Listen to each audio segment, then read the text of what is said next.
Hey, what's up internet and post-production knowledge seekers? This tutorial is part 1 of 5, going over scaling in Premiere Pro.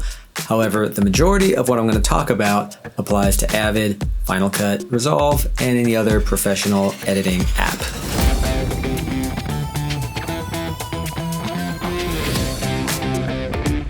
I'm Nick Sanders, this is Video Deconstructed. If you subscribe, it will help me get a little closer to triple digits. In this part 1, I'm going to go over the act of zooming in on a photo or video, or to be more precise, scaling up, since that is technically what you're doing. And I'm going to focus on the difference between a camera zoom and software zoom. And we'll also talk about how to make an in-software zoom look a little better.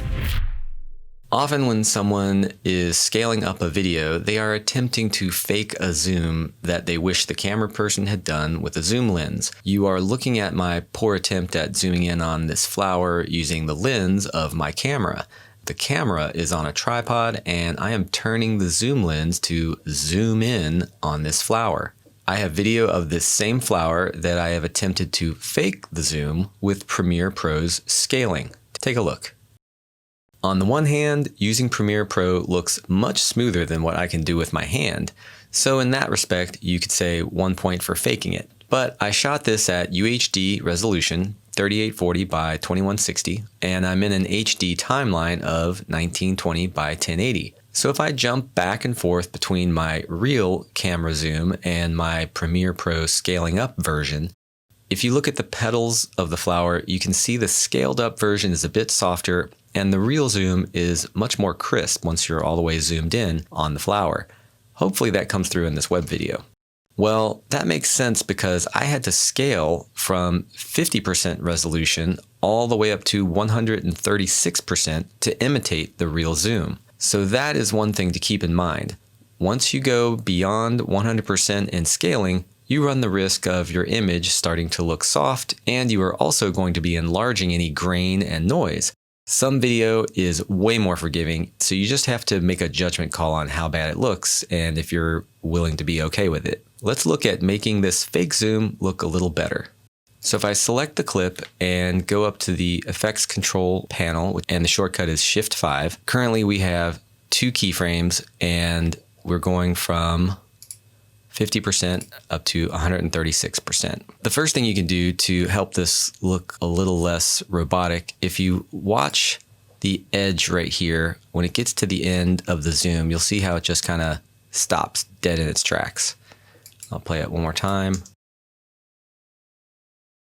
So to help that, and same thing with the beginning, it just sort of starts going immediately, we can do our favorite ease in, ease out. You right click on the keyframe, ease out, and then you can right click on this keyframe, ease in. Now when I play it, starts off a little slower, picks up speed,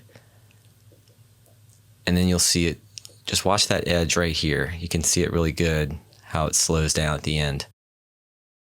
I'm going to undo that, and I'm going to twirl open the scale here, and we've got these 2 graphs going, and if you right here on this very faint line, you can actually make these a lot bigger to help demonstrate what's going on. So I'm going to make this ease out again, and you're going to see how we get this curve start to happen. And if I undo that again, looking down here, we have this velocity. You can see that the velocity stays the same all the way through to the end. So when I add the ease out, notice how our velocity goes from 0 and then slowly creeps up over time. And same thing here, if I ease in, now we have this curve like that, so that it's going fastest in the middle and slowest on the edges. And then the other cool thing, once you dive into this part, is you've got these handles. So you can play with these and get all kinds of different results. But if you just as an example, if I tug this out like that, you're going to see the fastest part of the scaling happens early on. I'll just play it through. And right here, it speeds up and then it kind of tapers off. And if we pull on this one, it's going to shift that speed to the middle, and you'll get kind of a weird bump in the middle. So you can play around with these and get all kinds of different effects for your scaling, or your zooming, if you like to call it that. So the other thing to notice is the background of each. The real zoom has the background much more out of focus. The amount that your background goes out of focus depends on a few things. But to keep this tutorial focused on scaling, one thing we can do to imitate our real zoom a little closer is I can add a blur to the background and put a mask on it to keep our flower from being blurred out. So if you go to Shift 7, that'll take you to the Effects panel. I can type in Gaussian blur. I'm going to drag that onto the scaling up version of the flower. And now Shift 5, go into the Effects control panel. I'm going to twirl this up so we don't have to see it. And here we have this Gaussian blur that I've added.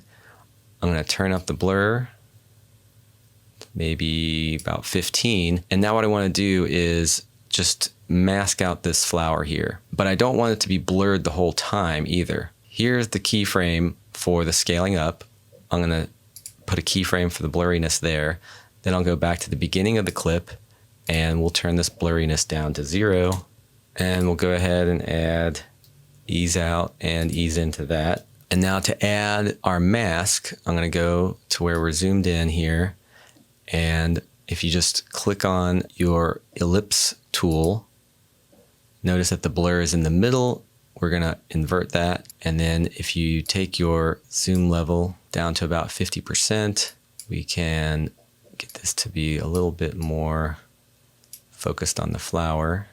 Once I get that in the ballpark of where I want it. So that gives you an idea of what you can do and get it to look how you like it. If you want to learn more about scaling, next week's tutorial will talk about making slideshows with photos and some of the problems you can run into. Please subscribe so I can look cool in the YouTube algorithms.